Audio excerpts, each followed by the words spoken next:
All right, let's talk about your pancakes this morning. Maybe you're going to be pouring maple syrup on those pancakes. Lots of people like it that way. Well, of course, maple syrup is a great resource that's right here in Michigan. And this weekend, you can get a sneak peek at how it's made. Debbie Cavallaro, she joined us earlier. She's joining us again this hour. She's a supervising farm interpreter at Kensington Metro Park, and she joins us now to show us what this maple sugar season is all about. And I understand you're going to head inside and show us a bit more about the process, right?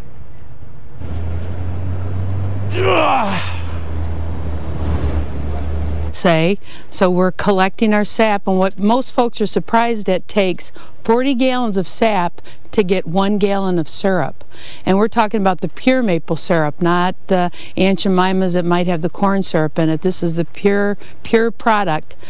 We're going to move over to our sugar shack, and this is our evaporator that you've been seeing all the steam during the morning. My favorite things to tell folks is there's nothing added to it. No flavor added to it, no coloring added to it, no sugars added to it, just taking all the water out. When it comes out of the tree, it's 98% water and only 2% sugar. So we're trying to boil all the water out and get it down to 66% sugar, and it's just this long process. We know when it's true maple syrup, and we can tell by a couple of things. One is by temperature. It needs to be 219 degrees, and I have our nice thermometer and our evaporator. And then another way I can tell is through a thing called a hydrometer, and I can drop the sap in here, and I can tell when this begins to float at one of the lines when it gets very close.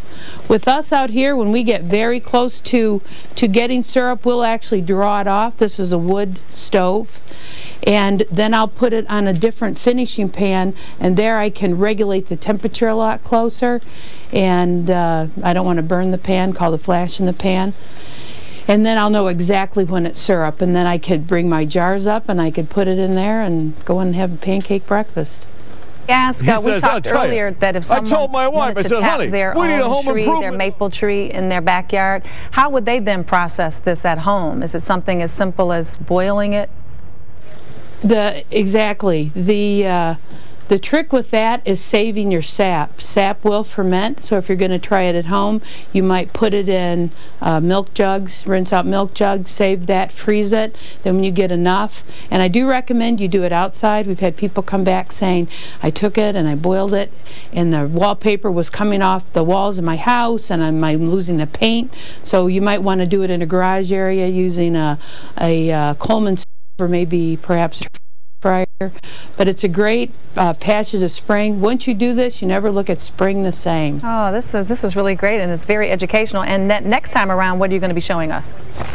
We're going to be showing you how different people did it a long time ago, and that's something to do at Kensington. We have Native Americans out, and we'll be depicting that. So more of a traditional approach. All right, thank you so much.